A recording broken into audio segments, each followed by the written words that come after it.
Radical. Viewer discretion is advised. So here we go. Part 2 of my thoughts on the Intellivision Amico Special Event. Now, around the 40-minute mark, there's an interview talking about the Evel Knievel game that's on the Amico, but it's an interview also talking about the history of the Knievel family, Evel Knievel, and this is going to be Kelly Knievel, which is the eldest son of Evel Knievel. What, you couldn't get Robbie? You know, I want to see an interview with Robbie Knievel, the guy that jumped over Grand Canyon. I just watched that. Actually, you know, this took a little longer because I watched a documentary on Evel Knievel, which is a lot more interesting and entertaining than this I had to watch right here, just saying. So they show off the Evel Knievel game. I looked for footage on this online. It's a mobile game. And correct me if I'm wrong. Correct me if I'm wrong, please. But did they just show off footage from the mobile game? Did they not even show off actual authentic footage that's going to be on this system? So please someone correct me if I'm wrong. As far as the game goes, it looks pretty simplistic. I mean, the crashes are kind of funny. I got a chuckle out of some of the crashes, but you jump over things and you collect coins. Yeah, it doesn't really look that spectacular to me. One interesting thing, though, one funny thing is before the interview, they showed some of the guys that were responsible for the game, and this one guy looked like he's reading off of a fucking script. He looks to the right and goes, "Amico Intellivision, it's great for families." You could tell. He's not the only one. It looked like they're looking to the right, reading something off of a freaking script. And then it seems like this guy, Kelly Knievel, couldn't be any less interested in the Amico. All right, he was there to shill a new revision of the Evel Knievel toy. Okay, so he told everybody, maybe that was part of the deal, like, hey, you come on here and I'll try to shill your toys. Now, one funny thing that happened during this interview, and Kelly didn't seem to be really that interested at all. He definitely wasn't nearly as interested in the Amico as Tommy. Tommy actually equated the Intellivision Amico to Rocky Balboa. But wait, I thought there was no competition. I'm getting mixed signals here. Tommy, either there's competition between this and the other consoles, or there's not. If you say the Amico's like Rocky Balboa and the Underdog, then you're setting it up as a competition, right? Bomb Squad. This game, I don't get a lot of it. I mean, something you have to defuse bombs, and to be honest, I wasn't really interested in this, but there was a lot of shiny lights on the controller and the console. So if you like shiny lights, hey, I tell you what, this Amico might be for you. It's got a ton of freaking lights. But giving the credit where credit is due, there was some points in this that was kind of funny. You know, it was one of the better ones, I'll say. One of the better little segments here. And the voice in this game kind of reminded me of the Portal voice. Weirdly, you know? It's always a good thing when I'm reminded of Portal. The system gets colorful when you play. Yeah, okay, it does get colorful when you play. I don't know if that's just for this game, but is that going to be for a lot of the games? Is it going to be like a light show? Will I have to like put a blanket over the Amico? It's going to be like a freaking light show in my room. I mean, not that I'm probably not going to buy it. I'm just saying if I did, you know. Space Strike. Glowy balls. I just call this one glowy balls. You're throwing some balls at another ball, and there's barriers around a ball. It's just a lot of glowy balls. I mean, it might be fun. It doesn't seem like there's a whole lot to it. Nitro Derby. Oh, right. The best game you can get on the PlayStation 1. Right away, and I don't know if I have time to really share a screenshot with you or put it into this.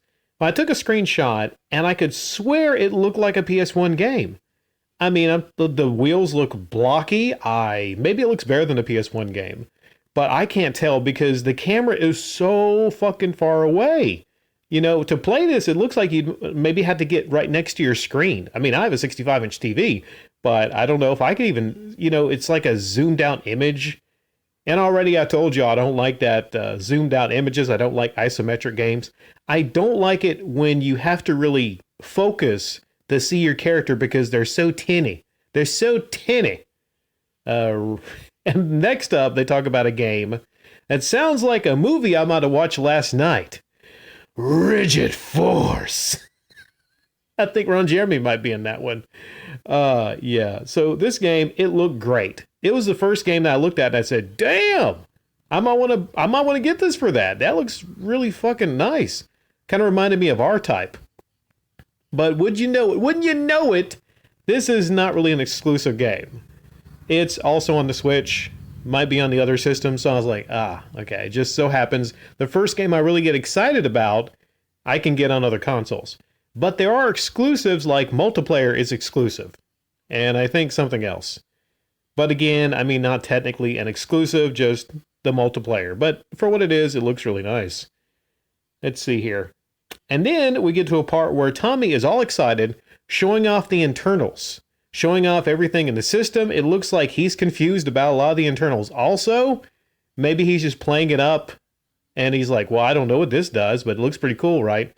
And, you know, the logo is on the motherboard.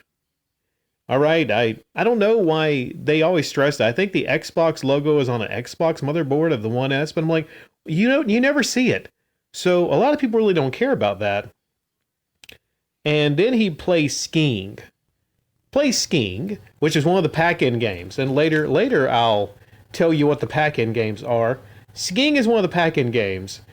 And I find this concerning because I'm watching him and the controller. Controller looks pretty freaking cool. Okay, the controller looks, well, interesting. I mean, it looks cool. But as he's playing it, I'm like thinking, how is this controller going to be with a lot of different games? How is this going to be? And I forgot to mention this, but during the Evel Knievel interview, one of the guy, like, he started laughing when he says these controls might be perfect for the game. I'm like, yeah. I mean, there's an element of me that looks at that controller and goes, okay, interesting, but is it practical? And there's one point where Tommy messed up. He flew off the side in that skiing game. So he probably needs to get good at your own freaking games. But it makes me worry a little bit. It makes me worry that how is this going to be for actual games? I mean, not just like cornhole, but actually games. How is there going to be like a Intellivision Pro controller that's going to come out? Because that skiing game, I could tell you, if I'm going to play that skiing game, I would want a regular setup. I would want an Xbox or PlayStation controller, really, to play anything. Kind of like that. And then they show it. You know what they show?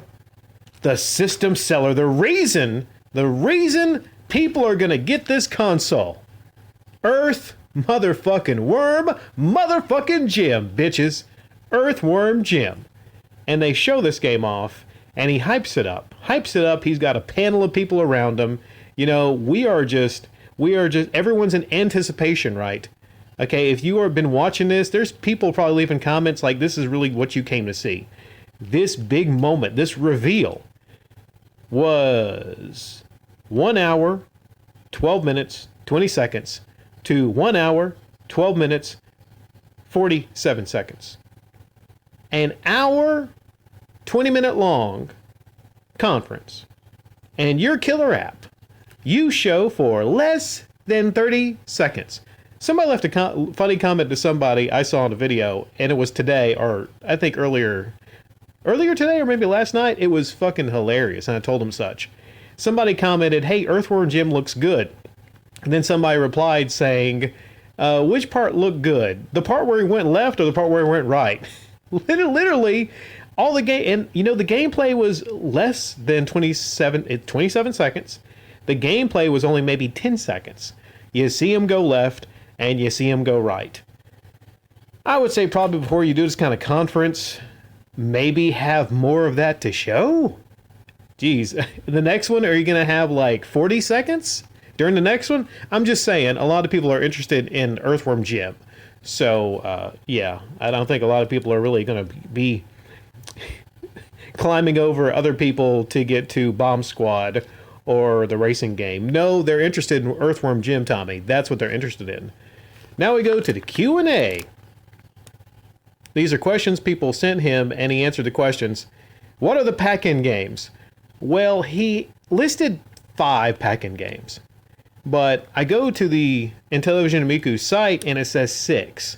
So maybe there's a hidden sixth one I don't know about. The back-end games, one of them was skiing. Another one is Shark. I haven't seen much of Shark, I don't think. Cornhole, the legendary Cornhole.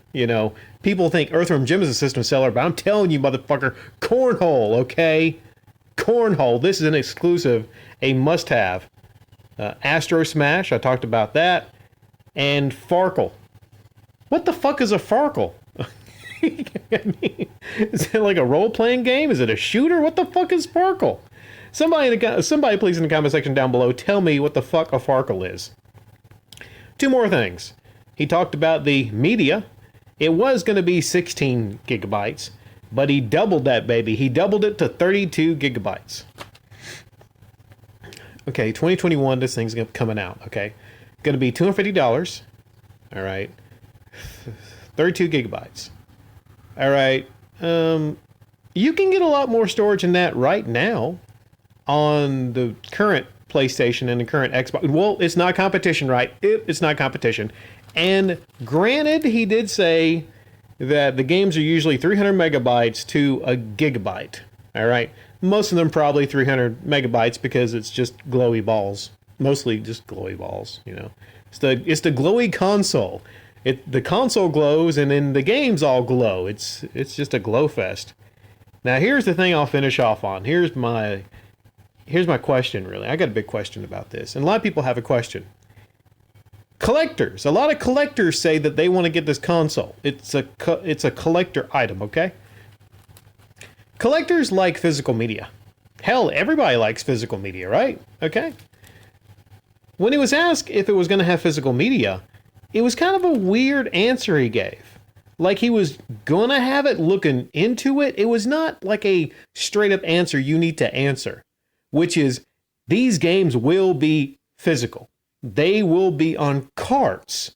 All right. I find it weird that you have the original Intellivision many decades ago that all had physical media. And I just don't, I could see maybe some games being digital only, but I don't know. I find that a little bit worrying. Actually, I don't find it worrying because I'm not getting the system. Spoiler alert, I'm really not getting the system. But for a lot of people that are interested in the system, I think Tommy needs to really answer this and be 100% straightforward. Okay? And be honest about it. Because a lot of people would not be interested in this console if, they don't have physical versions of most all the games. Okay? Because, it seems kind of Ouya-ish. I'm bringing up that specter. Ouya-ish to just have a console like this and for it just to be digital games. I don't know. And some people say, well, they're coming out. They have a all digital Xbox Series S coming. Yes, but we're talking next generation games. And that thing's going to be... Well, I lied and I said this will be the final point. But I'll go into this. Since, he brought up the whole underdog. Hey, yo, Adrian! I'll bring it up too. Okay. I'll tell you how much of an underdog this console is. Or let's say underperformer or under a lot of things. Underdog... More like underpowered. This console is not Rocky Balboa, man. It's more like Steve Urkel. Ooh, did I say that? It's underpowered, man. It's just weak. Okay, unless there's a beast hiding under the hood of this bad boy, then all I'm seeing is mobile games, and the exclusive games look like PS1 to PS2 games. All right, so maybe there's not any games that show off its power, but you have this special event on a YouTube channel showing it off, right? You're trying to show this thing off because you want money for it. You want $250 for it to 300, right? So you need to show off something substantial. You need to wow us. Cornhole ain't gonna wow nobody. I guarantee you of that. I guarantee you that. No, if you want to release a system that's underpowered compared to its rivals, there's one company, a company you probably don't really like that much, Nintendo, that knows how to do it well. They've consistently released underpowered systems, but they get away with it. A lot of people would be like, hey, you know what? We want a truly powerful Nintendo system. They don't need to do that. They know how to maximize what power their system has. And plus, they got Zelda and Mario, amongst other IPs. They got Metroid. They got a lot of this stuff built in. And you could argue, hey, there's some IPs for Intellivision that they have, but it's not the same. It isn't. So you got to ask yourself, okay, what are you going to bring to the table that's going to make people really want to get your system? Because if you're marketing it as a casual device, something casual you pick up, you play for a couple minutes, then people can't really feel like they can get really invested in that or monetarily invested in that. Not close to $300 in that. Not after the announcement of the Series S being $300. I guarantee you, Tommy, 90% of people, if they have $300, they're going to pick up a Series S and they're going to get Game Pass and they're going to have a hell of a lot more fun on that than they will your console. Hey, I get it. You're trying to make a console that is for the family, family friendly. All right, maybe then it should have, here's a thought, family friendly pricing.